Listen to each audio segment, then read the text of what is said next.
अलीगढ़ के एक पुराने से शहर में एक घराना रहा करता था। उस घराने में एक बुढ़ी औरत चंपा रहती थी। उसे अपनी बेटी की शादी की बहुत फिक्र थी। अरे इशिका मेरी बेटी, तुम शादी और कर लो। तुम्हारी उम्र बढ़ती जा रही है। तुम्हारी खाला का बेटा राज तुमसे बहुत प्यार करता है बेटे। मेरी फिक्र बढ़ती जा रही है तुम्हारे लिए। अब चाहिए कि तुम वक्त से शादी कर लो बेटे। ये वक्त दोबारा नहीं आता। अम्मी प्लीज, राज मेरे भाइयों की तरह है। मैंने उसे आज तक इस नज़र से नहीं देखा। उसकी बात ना ही करे तो अच्छा होगा। मुझे जब कोई पसंद होगा मैं आपको बता दूंगी। राज एक छोटे से स्कूल में क्लर्क की जॉब करता था, जबकि इशिका को एक कंपनी का बुढ़ा सीईओ मिस्टर मल्होत्रा पसंद था। अरे इशिका माय डार्लिंग, लंच के बाद क्या कहती हो? तो मेरी तरफ आओ, मैं तुम्हारे लिए शॉपिंग करता हूँ, अच्छे अच्छे कपड़े लेके देता हूँ। आज वैसे भी तुम बहुत दुखी दुखी और उदास लग रही हो। हाँ, बात परेशानी की तो है। मेरी अम्मी मेरी शादी कराना चाह रही है। तुम मेरे लिए रिश्ता आखिर भेज क्यों नहीं देते? मैं कब से इंतजार कर रही हूँ तुम्हारा। आखिर कब होगी हमारी शादी? अरे तुम परेशान ना हो, बस चंद ही दिनों की बात है। मैं चंद ही दिनों में तुम्हारा हाथ मांगने आ जाऊंगा। फिर तुम ना मत करना, क्योंकि तुमसे ज़्यादा मुझे तुम्हारी ज़रूरत है इशिका। मैं तुम्हारे बगैर एक पल भी नहीं रह सकता। ये सुनकर इशिका उसके इंतजार करने में लग जाती है। और इसी तरह दिन गुजरते रहते हैं कि एक दिन राज अपनी इशिका के पास आता है। राज इशिका के लिए छोटे सी बर्थडे गिफ्ट लाया होता है। वो इधर उधर देखने लग जाता है कि इशिका कहाँ है। राज, तुम किस लिए आई हो यहाँ पर? अम्मी घर पर नहीं है। कोई काम होता तो बस कॉल कर देते या मैसेज कर देते। यहाँ पर आने की तुम्हें क्या जरूरत थी? वो इशिका, दरअसल मैं तुम्हारे लिए बर्थडे गिफ्ट लेके आया हूँ। तुम्हें नीम दाल के पकोड़े और पुदीने की चटनी पसंद है। मैं वो लेके आया हूँ तुम्हारे लिए। अरे छी छी, चुप हो जाओ, इधर ही खामोश हो जाओ। तुम्हें क्या लगता है कि तुम मुझे इन पकौड़ों से खरीद लोगे? मेरे स्टैंडर्ड के बराबर भी तुम नहीं हो। अपनी औकात में रहो। मुझे लगता है कि शायद तुमसे तुम्हारी औकात भूल गई है। जितने अपनी औकात में रहोगी उतना अच्छा होगा। और आइंदा मेरे घर पर रुख करने की तुम्हें कोई ज़रूरत नहीं है। अपनी हद में माँ ये रहो। सारी बातें सुनकर हैरान हो जाती है। अरे राज मेरे बेटे, तुम कब आए? मैं तो अभी सौदा लेने आई हूँ और तुम घर पर थे। बेटा मुझे बता देते आने से पहले। और इशिका, तुम अपनी हद में रहो। मेरे बेटे राज के साथ ऐसी जबान दराजी मत करो। ओहो अम्मी, आप तो हमारे बीच में ना ही है तो अच्छा होगा, प्लीज़। राज मेरे बेटे, परेशान मत होना है। इशिका थोड़ी पागल सी है। कोई काम होता तो बेटे मुझे बता देते। बेटा ऐसे खाली हाथ मत जाना। और खाली पेट भी नहीं। आओ, मैंने बिरयानी बनाई है, मिलके खाते हैं। क्या कहते हो बेटा? नहीं अम्मा जान, बहुत शुक्रिया। अभी मुझे जल्दी है, कुछ फाइल्स वगैरह समेटनी है। फिर कभी आऊँगा और आपसे बातचीत भी करूँगा। अभी मैं थोड़ी जल्दी में हूँ। रात गुजर जाती है और चंपा खातून अपनी बेटी के कमरे में चली जाती है। वो उसे समझाती है कि जो उसने किया वो अच्छा नहीं किया।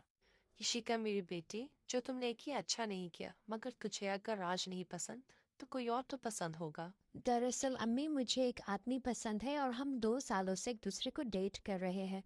बस मुझे आपको बताने की हिम्मत नहीं हुई, लेकिन हम दोनों एक दूसरे से बेहद ज़्यादा प्यार करते हैं। आपको बताने की हिम्मत नहीं थी मुझ में, मगर आपने पूछा इसलिए बता अरे दिया। मेरी बेटी, इसमें शर्माने की और डरने की क्या बात है? उससे कहो तुम्हारे लिए रिश्ता ले आए। और वैसे बताओ वो करता क्या है? क्या उम्र है आदमी की? बताओ बेटी, शर्माओ नहीं मुझसे। मैं तुम्हारी माँ हूँ। दोस्त की तरह समझो मुझे। अम्मी, उसकी उम्र 55 साल है, लेकिन वो दिल का बहुत बच्चा है। बहुत अच्छा इंसान है। इखलाक से भी बहुत अच्छा है। मेरा ख्याल रखेगा।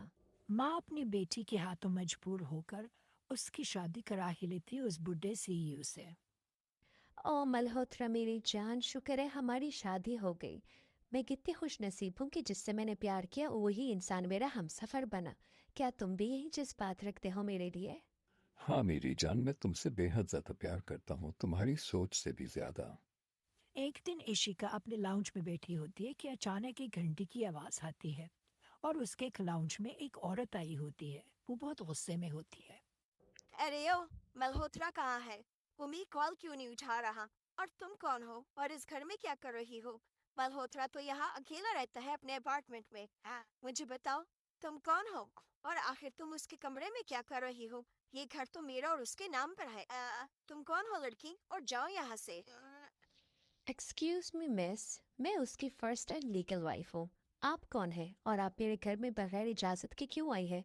आपको नहीं लगता कि आप गलत कर रही हैं? मैं आपके ऊपर पुलिस बुला सकती हूँ। फर्स्ट वाइफ तुम्हारा दिमाग तो ही खराब, उसकी बीवी मैं हूँ, लीगल वाइफ मैं हूँ उसकी, मेरे उसके साथ 3 बच्चे हैं। और पुलिस क्या, पुलिस मैं तुम पर बुलाऊंगी। अपनी हाथ में रहो। तुम्हें शर्म नहीं आती कि एक शादीशुदा इंसान पर तुमने शादी की, उसके ऊपर दौरे डाले।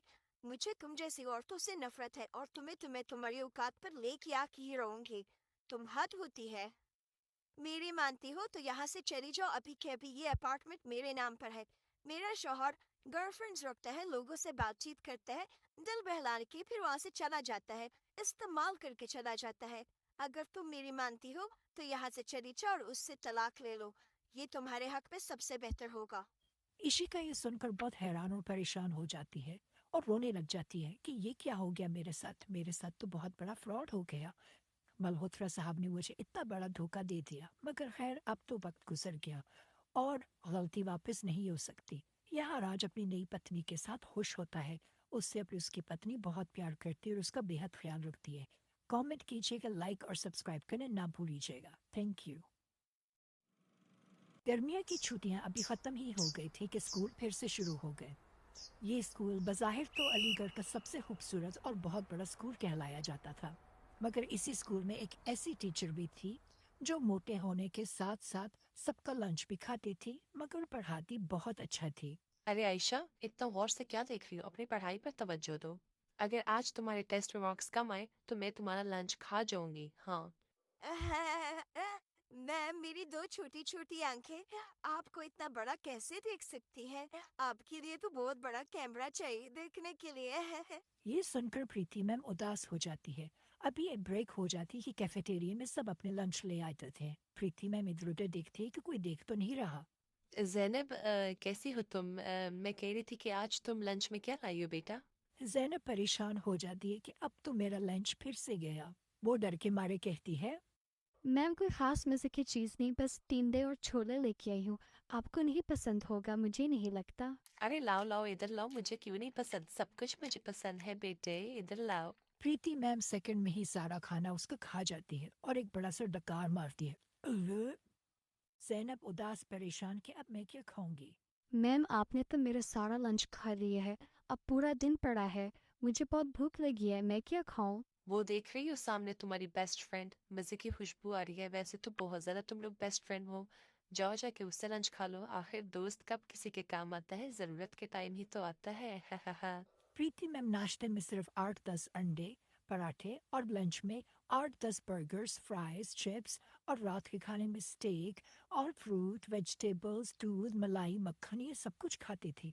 और रात में नेटफ्लिक्स पर मूवीज देखकर पॉपकॉर्न, चॉकलेट्स मंचिंग किया करती थी। पिज्ज़ा, लाजानिया, स्नैक्स, बर्गर्स, फ्राइज, इसके अलावा इसकी कोई जिंदगी नहीं थी। एक सुबह प्रीति मैम स्कूल जाने के लिए तैयार हो जाती है। वो स्कूल पहुंचते ही कैफेटेरिया चली जाती है।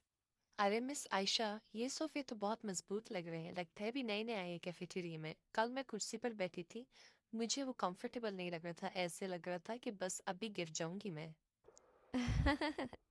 मिस प्रीति, सच कहूँ तो आपके लिए सबसे महफूज और अच्छी जगह ये ज़मीन है। धरती माता की ये ज़मीन इस्तेमाल करें, आपको सबसे ज़्यादा अच्छा यहीं पे लगेगा और महफूज भी। मिस प्रीति ये सुनकर बहुत उदास हो जाती है कि यहाँ पर तो सब लोग, स्टूडेंट्स, टीचर, सब मेरा मजाक उड़ाते हैं। वो घर जाकर सोचने लग जाती है कि आखिर में क्या करूँ। अरे अल्लाह मियाँ, ये जमीन के लोग मुझे बहुत तंग करते हैं। मेरे मोटापे का मजाक उड़ाते हैं। क्या मोटे इंसान का दिल नहीं होता?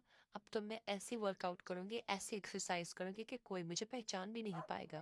खैर रात की गुजरते ही मिस प्रीति खूब ज्यादा एक्सरसाइज और वर्कआउट करने लग जाती है। शुरू शुरू में तो उसके लिए बहुत मुश्किल होता है। रोज सुबह सुबह उठकर योगा करना, एक्सरसाइज करना, डीप ब्रीथिंग करना और खाने के मामले में परहेज करना, ये तो उसके लिए सबसे मुश्किल काम था।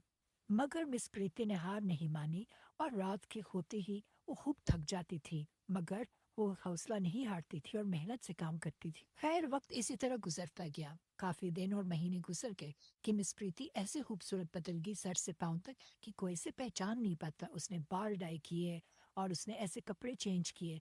वो एक दिन स्कूल कैफेटेरिया गई। गुड मॉर्निंग जैनब, कैसी हो? मैं तुम्हें कहना चाह रही थी कि आज मैं नहीं आ पाऊंगी क्लास लेने। मेरी एक बहुत ज़रूरी मीटिंग है। जैनब अपनी टीचर को देखकर हैरान परेशान हो जाती है कि मैम तो पूरी बदल गई है।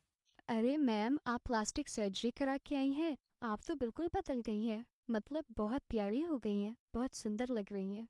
हाँ, ज़ाहिर है खूबसूरत तो लगना है। मैंने इतने साल वर्कआउट किया है, एक्सरसाइज की है, खुद पर मेहनत की है। इतना खूबसूरत होना तो मेरा बनता है। और इतने में ही जैनत को अपने किए पर बहुत अफसोस होता है और कहती है, मिस प्रीति, प्लीज़ मुझे माफ़ कीजिएगा। मैंने और हमारी जितनी भी सहेलियां हैं, हमने आपको बहुत बुली किया, आपको बहुत तंग किया। आप प्लीज़ मुझसे नाराज़ मत होइएगा। नहीं ज़ैनब, माफ़ी मांगने की ज़रूरत नहीं, क्योंकि अगर तुम लोग मुझे तंग ना करते तो शायद ये बदलाव मेरे अंदर कभी ना आता और मैं मोटी की मोटी ही हो जाती। तुम तो क्या, पूरा ज़माना मेरा मजाक उड़ाता और ये अच्छी बात नहीं थी मेरे लिए। मैं बहुत स्ट्रेस में चली गई थी। इसी तरह मिस प्रीति अपने कॉन्फिडेंस जोन में आ जाती है। वो हर जगह बहुत ज्यादा खुद मुख्तार और कॉन्फिडेंस के साथ चलती है, बस स्टॉप में, रेस्टोरेंट्स में। इसी तरह एक दिन मिस प्रीति कैफेटेरिया में बैठ जाती है और मिस आयशा की नजर पड़ती ही उसके ऊपर वो हैरान हो जाती है कि इतना बड़ा बदलाव। अरे प्रीति, क्या ये तुम हो? इतना बड़ा बदलाव? आखिर मुझे भी बताओ, इतना बड़ा ग्लो अप हाँ, कैसे तो अब आया? लग रही हूँ ना मैं तुमसे भी ज़्यादा प्यारी, इसलिए ज़्यादा मेरा मजाक उड़ाने की ज़रूरत नहीं थी। तुम लोगों ने मुझे बहुत डाउन किया। वो आई एम सो सॉरी प्रीति। तुम्हें पता है, मैं तो बस दोस्तों की तरह तुम्हें मजाक मजाक में कह देती थी, लेकिन मैं दिल ही दिल में बहुत शर्मिंदा हूँ। मुझे ऐसे नहीं करना चाहिए था। आज के बाद मैं कभी किसी को बुरी नहीं करूँगी। मोटापा एक बीमारी है, मगर हाँ तो प्यारे बच्चों, अगर आपको हमारे चैनल की कहानियाँ पसंद है तो लाइक, सब्सक्राइब और शेयर करना ना भूलिएगा। और हाँ, याद रहे कि मोटापा एक बीमारी ज़रूर है, मगर ऐसी कोई बीमारी नहीं जिसका इलाज ना हो। सेहत से बढ़ के और कोई ज़रूरी चीज़ नहीं इस दुनिया में। Thank you.